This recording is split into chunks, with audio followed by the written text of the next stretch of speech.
ఓం వసుదేవసుతం దేవం కంసచాణూరమర్దనం దేవకీ పరమానందం కృష్ణం వందే జగద్గురుం. ఓం నమో భగవతే వాసుదేవాయ. శ్రీ రాధాకృష్ణాభ్యాం నమ.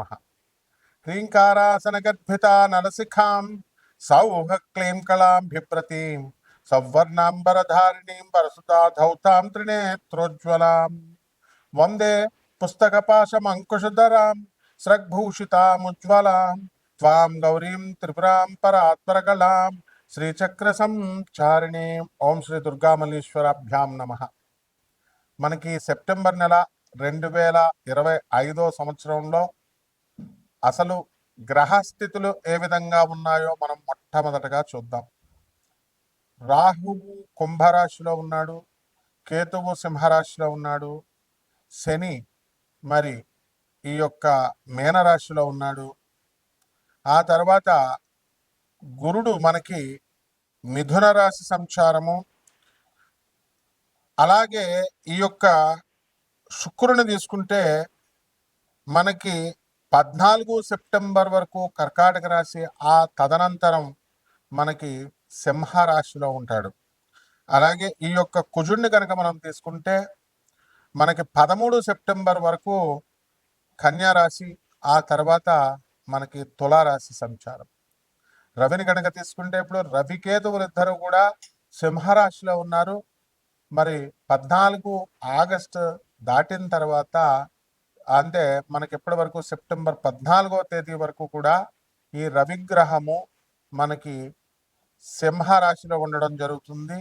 ఆ తర్వాత 14 సెప్టెంబర్ తర్వాత మనకి కన్యా రాశి సంచారం జరుగుతుంది.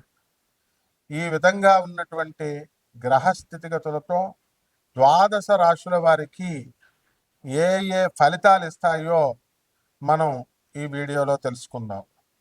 ముందుగా మనకి ఈ యొక్క రవికేతువులిద్దరూ కూడా మనకి 14 సెప్టెంబర్ వరకు సింహరాశిలో మనకు ఉండడం వలన ఆరోగ్యపరమైనటువంటి ఇబ్బందులు కొంతమందికి కలగడానికి అవకాశాలు ఉన్నాయి. ఆరోగ్య భంగాలు కొన్ని రాశుల వారికి.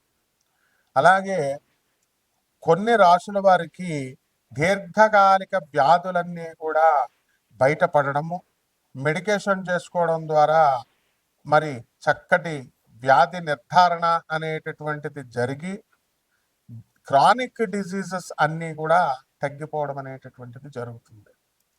ఈ కంజంక్షన్ అనేటటువంటిది ఉత్తమమైనటువంటి కంజంక్షన్గా మనం చెప్పుకుంటూనే పూర్వజన్మలో మనకున్నటువంటి పితృ దోషాలు ఏవైతే ఉన్నాయో ఈ జన్మలో కూడా ఇవన్నీ కూడా మనకి బయటపడడం జరుగుతుంది. తద్వారా మనము అనాథ పిల్లలకి, ఆ తర్వాత సాధువులకి మనమందరం కూడా ధన సహాయం చేయడం ద్వారా ఈ యొక్క పితృదోషాలు తీరిపోతాయి. అలాగే ఈ యొక్క జగద్గురువు అయినటువంటి ఆనందమూర్తి ఆ శంభాల గ్రామానికి ఆయన ఫస్ట్ ల్యాండ్స్కేప్గా పుందాగ్ అనేటటువంటి ప్లేస్ని, మరి అలాగే ఇది లాస్ట్ ల్యాండ్స్కేప్ శంభాల నగరం కలియుగాంతం అయిన తర్వాత దీన్ని చక్కగా NGRI national geological research institute కూడా కన్ఫర్మ్ చేయడం అనేటటువంటిది జరిగింది. కాబట్టి ఈ పితృదోషాలకి ఏకైక మార్గంగా పెద్దవాళ్ళ సేవ, అనాథల సేవ, వికలాంగుల సేవ, అలాగే సాధు సత్పురుషుల యొక్క సేవ అనేటటువంటిది నిర్దేశించడం జరిగింది. ఇకపోతే మనకి బుధుడు కుజుడు ఇద్దరూ కలిసి కంజంక్షన్ అనేటటువంటిది కన్యా రాశిలో మనకి 13 సెప్టెంబర్ వరకు జరిగింది. దీనివలన చాలామంది రాశుల వారికి మోకాళ్ళ నొప్పులు, ఆ తర్వాత మోకాళ్ళల్లో గుంజు ఆర్థో ఎరిథ్రైటిస్ ప్రాబ్లంతో వీళ్ళందరూ కూడా ఉండడం జరుగుతుంది. కొన్ని రాశుల వారికి భయంకరంగా నడవలేకపోవడముగా అంతగా బాధించడం అనేటటువంటిది జరుగుతుంది. అంతేకాదు నరాలలో బ్లడ్ ఫ్లో తక్కువై మరి హార్ట్ ఫెయిల్యూర్సు, ఆ తర్వాత హార్ట్ అరెస్టులు ఇలాంటివి జరగడానికి కూడా అవకాశాలు కొన్ని రాశుల వారికి ఉన్నాయి. దీనికి భయపడాల్సినటువంటి అవసరం లేదు. ఏకైక రెమెడీ ఏమిటంటే మనము మెడికేషన్ చేసుకుంటూనే మరి ఈ అనాథ పిల్లలు, సాధు పురుషుల యొక్క వాళ్ళకి ధన సహాయాలు చేసినట్లయితే వాళ్ళ యొక్క జగద్గురువులైనటువంటి ప్రభాత్ రంజన్ సర్కార్ ఆనందమూర్తి గారి యొక్క ఆశీర్వాదం వలన తప్పకుండా మనం ఈ యొక్క సమస్యల్ని నుంచి మనం బయటపడతాం. అదేవిధంగా ఈ యొక్క శుక్ర కుజులు ఇద్దరు కూడా చాలా కాలంగా ఉన్నారు. ఆ శుక్రుడు ఇప్పుడు మనకి సింహరాశి ప్రవేశం 14 సెప్టెంబర్ దాటిన తర్వాత స్త్రీల నుండి అనేకమైనటువంటి వ్యతిరేకతలు, ఆ తర్వాత స్త్రీల నుంచి అనేకమైనటువంటి సమస్యలు కొన్ని రాశుల వారికి రావడానికి అవకాశాలు ఉన్నాయి. కాబట్టి మనందరం కూడా ఇటువంటి విషయాలకి భయపడకుండా ఆధ్యాత్మిక సాధన చేయాలి. జగద్గురువుల యొక్క సాధన అనేటటువంటిది, ఆయన యొక్క ఆశీర్వాదం అనేటటువంటిది చాలా అవసరం. జగద్గురువులైనటువంటి ఆదిశంకరాచార్యుల వారి ఆశీర్వాదం చాలా అవసరం. మన వ్యక్తిగతమైనటువంటి సమస్యలు చాలా ఉన్నాయి. ఇక్కడ రాశి ఫలాలు చెప్తున్నప్పుడు ప్రతి ఒక్కళ్ళు కూడా ఎలా ఆలోచిస్తారంటే, మాకు ఇప్పుడు సపోజ్ మీకు ధన సహాయం జరుగుతుంది, ధన ఆదాయం బాగా పెరుగుతుంది అన్నాం అనుకోండి, కష్టపడితేనే కదా, మీరు అక్కడ ఉద్యోగాలు చేస్తేనే కదా ఇక్కడ వచ్చేది. మరి అలా కాకుండా కష్టపడకుండా మనకు ఊరికనే మీరు రాశిలో చెప్పారండి, అందుకని మనకి ధన సహాయం మాకు వృద్ధిలోకి వస్తారన్నారు, రాలేదండి అని అనకూడదన్నమాట. దీని ద్వారా మనము మిమ్మల్ని జగద్గురువులైనటువంటి ఆనందమూర్తి గారికి కనెక్ట్ చేయడం కోసమే మనము ఈ యొక్క రాశిఫలాలు అనేటటువంటిది చెప్తున్నాం. 300 ఇండియాలో 300 ప్లేసుల్లో మనకి ఆనంద మార్గ ఆశ్రమాలు ఉన్నాయి. 180 దేశాల్లో ఉన్నాయి. ఐక్యరాజ్య సమితిలో సభ్యత్వం ఉంది. సిబిఐతో పోరాడి ఎవరైతే కుట్రపూరితంగా ఆర్జీ శ్రీవత్సవ అనేటటువంటి ఐజీ స్థాయిలో ఉన్నటువంటి ఈ యొక్క ఐజీ గారు ఆయన బాబాని ఆనంద్ మార్గ ఆశ్రమాన్ని ఇబ్బంది పెడితే లెప్రసీ వ్యాధి వచ్చి అతని తర్వాత ఆయన పశ్చాత్తాపడి బాబా కాళ్ళ మీద పడి బాబా యొక్క కరుణతో ఆయన కుష్ఠవ్యాధిని నివారణ చేస్తే ఇప్పుడు ఆనంద్ నగర్లో వాళ్ళ బంధువులంతా కూడా వాళ్ళు ఇప్పుడు యొక్క పుందాక్లో ఆనంద్ నగర్ అంటాం మనం, అక్కడ సాధన చేసుకుంటూ బాబా భక్తుడిగా ఉన్నాడు. ఇది సిబిఐ అధికారులందరికీ తెలుసు. ఇంకా ఆ కాన్స్పిరసీలో ఎమర్జెన్సీ టైంలో బాబాని ఇబ్బంది పెట్టినటువంటి ప్రతి ఒక్క ఐపీఎస్ స్థాయి అధికారులంతా కూడా సిబిఐలో బీహార్ గవర్నమెంట్ అండ్ ముఖ్యంగా వెస్ట్ బెంగాల్ ప్రభుత్వం వాళ్ళంతా కూడా మరి ఆ పోలీస్ డిపార్ట్మెంట్ అంతా కూడా ఈ రోజున బాబాకి పశ్చాత్తాపంతో, బాబా మేము మీకు అన్యాయం చేస్తాం, మీ మిషన్ని పై ఫోర్స్ నుంచి కాన్స్పిరసీ అంతా కూడా జరిగింది అని సర్వేశ్వరానంద జనరల్ సెక్రటరీగా ఉన్నటువంటి కాలంలో ఇప్పుడు ఆ సర్వేశ్వరానంద గారికి వాళ్ళంతా కూడా బుక్ రిలీజ్ చేయడం జరిగింది. అందరికీ ప్రపంచం అంతా విదితం అనమాట. కాబట్టి మీ వ్యక్తిగత సమస్యలు అనేటటువంటివి గురువు గారి యొక్క అనుగ్రహంతో రావాలి. కాబట్టి ఎవరైతే మీ వ్యక్తిగతమైనటువంటి జాతకాలు తెలుసుకోవాలనుకుంటున్నారో తప్పకుండా సమస్యల నుంచి పరిష్కారం మీరు పొందొచ్చు. మనం నాన్ కమర్షియల్ బేసిస్తో చెప్పేవాడమని ప్రపంచం అంతా తెలుసు. కాబట్టి మీరు ఇక్కడ ఉద్దేశం ఏంటంటే, నేను ఒక ప్రొఫెసర్ని అయ్యుండి, ఒక అధర్వణ మీద పండితుడిని అయ్యుండి కూడా మరి అష్టాదశ శక్తిపీఠాలకి, ద్వాదశ జ్యోతిర్లింగాలకి ఆన్ డ్యూటీ మరి పేద పండితులందరితో కూడా వెళ్తాం. వెళ్ళి అమ్మవారి కళాపోషణలు ఇవన్నీ కూడా చేసి వస్తాం స్వామివారికి.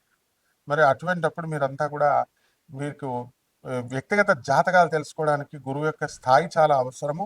మీరు ములపూడి సత్యనారాయణమూర్తి అని కొడితే యూట్యూబ్లో నా వీడియోస్ అన్నీ వస్తాయి. కేవలం ఒక్క వీడియో చూసినంత మాత్రాన ఒక గురువు యొక్క ఇది మనకు అర్థం కాదు. కాబట్టి మీరందరూ వ్యక్తిగత జాతకాలు కావాలని కోరుకునేటటువంటి వాళ్ళు మా యుఎస్ఏ నెంబర్ తర్వాత ఇండియా నెంబర్ అంతా కూడా స్క్రీన్ మీద పెట్టడం జరిగింది. అటువంటి వారికి నిజంగా అవసరం ఉన్నటువంటి వాళ్ళు మాత్రం మమ్మల్ని సంప్రదించవచ్చు. తప్పకుండా మేము సేవ చేయడానికి మేము రెడీ అనమాట. ఇక 12 రాశుల వారికి ఈ యొక్క సెప్టెంబర్ నెలలో రాశిఫలాలు ఎలా ఉన్నాయో మనం సూచనప్రాయంగా స్కెలిటన్ ఐడియా మీకు ఇస్తాను. వ్యక్తిగత జాతకాలు తప్పకుండా కొంచెం లేట్ అయినా కూడా మీ అందరికీ కూడా ప్రతి ఒక్కళ్ళకి వచ్చిన ఫోన్ వచ్చిన ప్రతి ఒక్కళ్ళకి మేము చెప్తాం అన్నమాట. చూడండి ఒక్కొక్క రాశి వారికి ఏ విధంగా ఉంటుందో మనం చూద్దాం. మేషరాశి. ఈ మేషరాశి వారికి అందరికీ కూడా మనకి ఏలినాటి శని జరుగుతుంది. మరి ఈ ఏలినాటి శని సమయంలో మీకు అనేకమైనటువంటి లాభాలు జరగడానికి అవకాశం ఉంది. అన్ని రకాల వ్యాపారాలు చేస్తున్నటువంటి వాళ్ళు కూడా సక్సెస్ అవుతారు. ఇక ముఖ్యంగా కంప్యూటర్ కొత్త ప్రాజెక్ట్స్ రావడం జరుగుతుంది. కంప్యూటర్ సాఫ్ట్వేర్ కంపెనీలు నడుపుతున్నటువంటి వాళ్ళు ఎంతో వృద్ధిలోకి రావడం జరుగుతుంది. ఇనుము సంబంధమైనటువంటి వ్యాపారాలు, మెకానికల్ ఇంజనీర్స్ కొంచెం గడ్డు కాలంగా మనం చెప్పవచ్చు ఆయిల్ వ్యాపారాలు కూడా. ఇక ఈ శుక్రుడు 14 సెప్టెంబర్ తర్వాత మనకి సింహరాశిలోకి వచ్చిన తర్వాత స్త్రీల నుంచి కొంచెం సమస్యలు రావడానికి అవకాశాలు ఉన్నాయి. ఆ 14 సెప్టెంబర్ వరకు కూడా మీరు ఎవరితో అయితే ఫోనుల్లో మాట్లాడుతున్నారో ఆ అమ్మాయిలు మిమ్మల్ని ఇబ్బంది పెట్టడానికి అవకాశాలు ఉన్నాయి. అదేవిధంగా ప్రభుత్వం నుంచి ఎన్నో లాభాలు పొందినటువంటి మీరు మరి 14 సెప్టెంబర్ తర్వాత మీకు కాస్త రావాల్సినటువంటి బెనిఫిట్స్ టీఏలు డిఏలు అరియర్స్లు అలాగే ఇవన్నీ కూడా పెండింగ్లో ఉంటాయి. అదేవిధంగా మీకు ఈ యొక్క గవర్నమెంట్ ఉద్యోగస్తులకి ఈ యొక్క ప్రమోషన్స్ ఇవి కూడా కొంచెం తాత్కాలికంగా స్లోగా అవుతాయి. మీరు కోరుకున్న చోట్లకి ట్రాన్స్ఫర్లు అనేటటువంటిది కొంచెం ఇబ్బందికరమైనటువంటి ఊరల్లో మీకు వేయడం జరుగుతుంది. అయితే ఎవరైతే మరి గురువుకి సరెండర్ అవుతారో అటువంటి వాళ్ళకందరికీ కూడా రాహు సప్రెస్ అయ్యి మరి మీరు అత్యద్భుతంగా ప్రమోషన్స్ రావడానికి కూడా అవకాశాలు ఉన్నాయి. Police department, income tax, commercial tax and revenue డిపార్ట్మెంట్లో ఉన్నటువంటి వాళ్ళందరికీ కూడా అదనపు ఆదాయాలు రావడము, ప్రమోషన్స్ రావడము ఇలాంటివన్నీ కూడా జరుగుతాయి. అదేవిధంగా ఈ యొక్క కుజుడు 13 సెప్టెంబర్ తర్వాత మీకు సంతానం లేనటువంటి వాళ్ళకి సంతానం కలవడము, కొత్తగా ప్రేమ వ్యవహారాల్లో మీరు చిక్కుకోవడము అనేటటువంటివి జరుగుతాయి. విద్యార్థులు చాలా చక్కగా మీరంతా కూడా చదువుల్లో మరి ఈ 13 అక్టోబర్ వరకు మీరు చదువుల్లో చాలా జాగ్రత్తగా ఉండాలి. ఆ తర్వాత కూడా మనము అదే ప్రభుత్వ ఉద్యోగాలు ఎలాగో రాయడం లేదు. తర్వాత ఈ యొక్క సాఫ్ట్వేర్లు ఇతర ప్రైవేట్ రంగాల్లో ఉద్యోగాలు కోసం ప్రయత్నించేటటువంటి వాళ్ళు, విదేశాలకు సంబంధించేటటువంటి ప్రయత్నాలు చేసేటటువంటి వాళ్ళంతా కూడా వృద్ధిలోకి వస్తారు.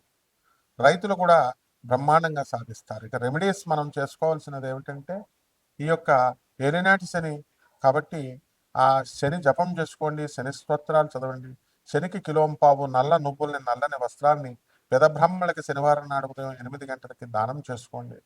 ఒక మహాకాళి అధిష్టాత్రి కాబట్టి దశమహావిద్యల్లో ఒకటైనటువంటి ఆ మహాకాళి అమ్మవారి యొక్క మంత్రాన్ని, ఆమె యొక్క పూజల్ని ఇవన్నీ కూడా జరిపించుకోవడం ద్వారా అద్భుతమైనటువంటి ఫలితాలు మీకు లభిస్తాయి.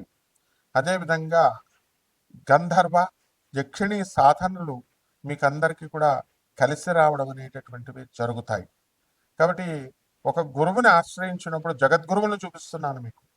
అటువంటి గురుదేవుల యొక్క ఆశీర్వాదం వల్ల మీకందరికీ కూడా ఈ నెలంతా కూడా బ్రహ్మాండంగా ఉంటుంది. శుభమస్తు.